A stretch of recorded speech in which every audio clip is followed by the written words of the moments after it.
ಸಮಸ್ತ ಯೂಟ್ಯೂಬ್ ವಾಹಿನಿಯ ವೀಕ್ಷಕರಿಗೆ ನನ್ನ ನಮಸ್ಕಾರಗಳು. ವೀಕ್ಷಕರೇ, ಇಂದಿನ ಈ ಸಂಚಿಕೆಯಲ್ಲಿ ಯಾವ ರೀತಿಯಾಗಿ ಒಂದು ಪ್ರಬಲವಾದಂತಹ ಅತ್ಯಂತ ಶಕ್ತಿಶಾಲಿಯಾಗಿರ್ತಕ್ಕಂತಹ ಒಂದು ವಶೀಕರಣವನ್ನು ಯಾವ ರೀತಿಯಾಗಿ ಮಾಡೋದು ಅಂತ ನಾನು ನಿಮಗೆ ತಿಳಿಸ್ಕೊಡ್ತಾ ಇದ್ದೇನೆ ವೀಕ್ಷಕರೇ. ಹಾಗಾದರೆ ಬನ್ನಿ ಇಂದಿನ ಈ ಸಂಚಿಕೆಯನ್ನು ಪ್ರಾರಂಭಿಸೋಣ. ವೀಕ್ಷಕರೇ, ವಶೀಕರಣ ಅನ್ನೋದು ತುಂಬ ಒಳ್ಳೆಯದು. ಅದನ್ನು ಕೆಟ್ಟ ಕೆಲಸಗಳಿಗೆ ಉಪಯೋಗಿಸೋದಕ್ಕೆ ಹೋಗಬೇಡಿ, ಕೇವಲ ಒಳ್ಳೆಯ ಕೆಲಸಗಳಿಗೆ ಮಾತ್ರ ಉಪಯೋಗಿಸಿ ಅಂತ ಹೇಳ್ತಾ ಇಂದಿನ ಈ ವಿಡಿಯೋವನ್ನು ಪ್ರಾರಂಭಿಸೋಣ. ನೀವು ಇನ್ನೂ ನಮ್ಮ ಯೂಟ್ಯೂಬ್ ಚಾನಲ್ಗೆ ಸಬ್ಸ್ಕ್ರೈಬ್ ಮಾಡಿಕೊಂಡಿಲ್ಲ ಅಂದರೆ ಈ ಕೂಡಲೇ ಸಬ್ಸ್ಕ್ರೈಬ್ ಮಾಡಿಕೊಂಡು ಪಕ್ಕದಲ್ಲೇ ಇರುವಂತಹ ಬೆಲ್ ಐಕಾನ್ ಕೂಡ ಕ್ಲಿಕ್ ಮಾಡಿಕೊಳ್ಳಿ. ಇದರಿಂದ ನಾವು ಮಾಡುವಂತಹ ವಿಡಿಯೋಗಳನ್ನು ಮೊದಲು ನೀವೇ ನೋಡ್ಬೋದು. ಸಾಕಷ್ಟು ಜನ ನನಗೆ ಕರೆ ಮಾಡಿಬಿಟ್ಟು ಗುರುಗಳೇ ವಶೀಕರಣ ಮಾಡೋದಕ್ಕೆ ಸಾಧ್ಯವಾಗ್ತಿಲ್ಲ ಅಂತ ಹೇಳಿದ್ದೀರಾ. ವೀಕ್ಷಕರೇ, ಕೆಲವೊಂದು ನೀತಿ ನಿಯಮಗಳನ್ನು ಪಾಲನೆ ಮಾಡೋದ್ರಿಂದ ಮಾತ್ರ ವಶೀಕರಣ ಮಾಡೋದಕ್ಕೆ ಸಾಧ್ಯವಾಗ್ತದೆ. ಯಾವುದಂದರೆ, ಯಾವ ವಾರ ನೀವೊಂದು ವಶೀಕರಣ ಮಾಡ್ತೀರಾ ಅನ್ನೋದು ತುಂಬ ಮುಖ್ಯವಾಗಿರ್ತದೆ.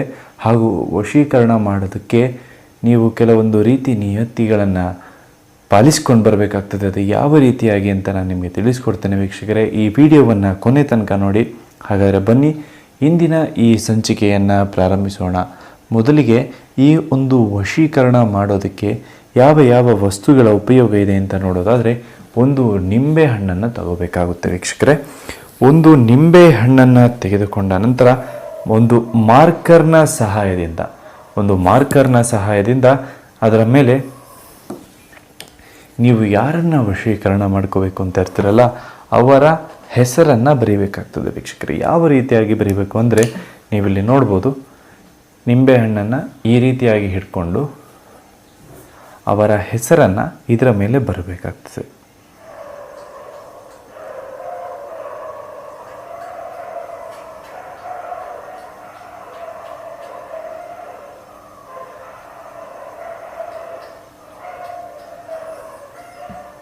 ವೀಕ್ಷಕರೇ, ನೀವಿಲ್ಲಿ ನೋಡ್ಬೋದು ಯಾವ ರೀತಿಯಾಗಿ ನಾನು ಹೆಸರನ್ನು ಬರೆದಿದ್ದೀನಿ ಅಂತ. ನೋಡಿ, ಈ ರೀತಿಯಾಗಿ ಹೆಸರನ್ನು ಬರ್ಕೊಳ್ಳಿ. ಇಲ್ಲಿ ಹೆಸರಂತ ನಾನು ಬರೆದಿದ್ದೇನೆ. ನೀವು ಯಾರನ್ನು ವಶೀಕರಣ ಮಾಡ್ಕೋಬೇಕು ಅಂತ ಇರ್ತೀರಲ್ಲ ಅವರ ಹೆಸರನ್ನು ಬರೀಬೇಕಾಗ್ತದೆ ವೀಕ್ಷಕರೇ. ಅವರ ಹೆಸರನ್ನು ಬರೆದು ಈ ಒಂದು ಶಕ್ತಿಶಾಲಿಯಾದಂಥ ಪ್ರಾಚೀನವಾದಂಥ ವಶೀಕರಣ ಮಾಡಬೇಕಾಗ್ತದೆ ವೀಕ್ಷಕರೇ. ಈ ಒಂದು ವಶೀಕರಣ ಏನಿದೆಯಲ್ಲ ಅದು ಇವತ್ತು ಕೂಡ ಚಾಲ್ತಿಯಲ್ಲಿ ಇದೆ. ಈ ಒಂದು ಶಕ್ತಿಶಾಲಿ ವಶೀಕರಣ ಇವತ್ತಿನವರೆಗೂ ಕೂಡ ಚಾಲ್ತಿಯಲ್ಲಿ ಬಂದಿದೆ ವೀಕ್ಷಕರೇ. ಹಾಗಾದರೆ ಇದರ ಮೇಲೆ ಒಂದು ಹೆಸರು ಬರೆದು ವಶೀಕರಣ ಆಗುತ್ತಾ ಗುರುಗಳೇ ಅಂತ ಹೇಳೋದಾದರೆ ಖಂಡಿತವಾಗ್ಲೂ ಸಾಧ್ಯ ವೀಕ್ಷಕರೇ. ಖಂಡಿತವಾಗ್ಲೂ ಈ ಒಂದು ವಶೀಕರಣ ಮಾಡೋದಕ್ಕೆ ಸಾಧ್ಯ ಇದೆ. ಮೊದಲಿಗೆ ನೀವು ಈ ಹೆಸರನ್ನು ನಿಂಬೆಹಣ್ಣಿನ ಮೇಲೆ ಬರೆದ ನಂತರದಲ್ಲಿ ಒಂದು ಬಿಳಿಯ ಹಾಳೆಯನ್ನು ತೆಗೆದುಕೊಳ್ಳಿ.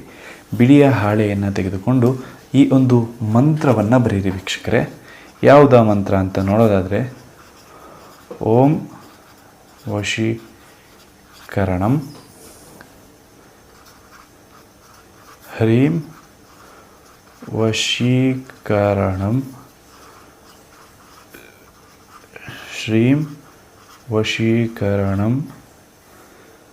ಹಾಗೂ ಇದನ್ನು ಒಂದು ಚೌಕದೊಳಗಡೆ ಹಾಕ್ಬಿಡಿ, ಸರಿನಾ? ಹಾಗೂ ಕೊನೆಯಲ್ಲಿ ತ್ರಿಶೂಲಾಕಾರವನ್ನು ಬರೆದು ಬಿಡಿ ವೀಕ್ಷಕರೇ.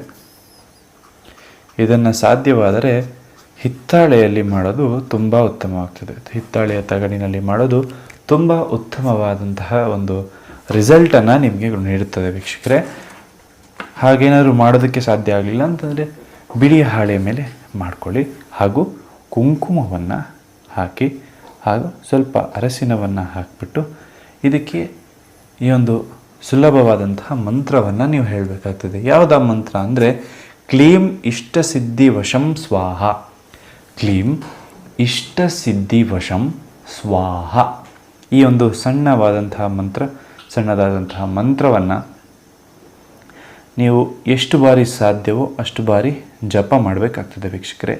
ಈ ರೀತಿಯಾಗಿ ಜಪ ಮಾಡೋದ್ರಿಂದ ನೀವು ಇಷ್ಟಪಟ್ಟಂತಹ ಸ್ತ್ರೀ ಆಗಿರ್ಬೋದು, ಪುರುಷ ಆಗಿರ್ಬೋದು, ನಿಮಗೆ ವಶ ಆಗ್ತಾರೆ ವೀಕ್ಷಕರೇ.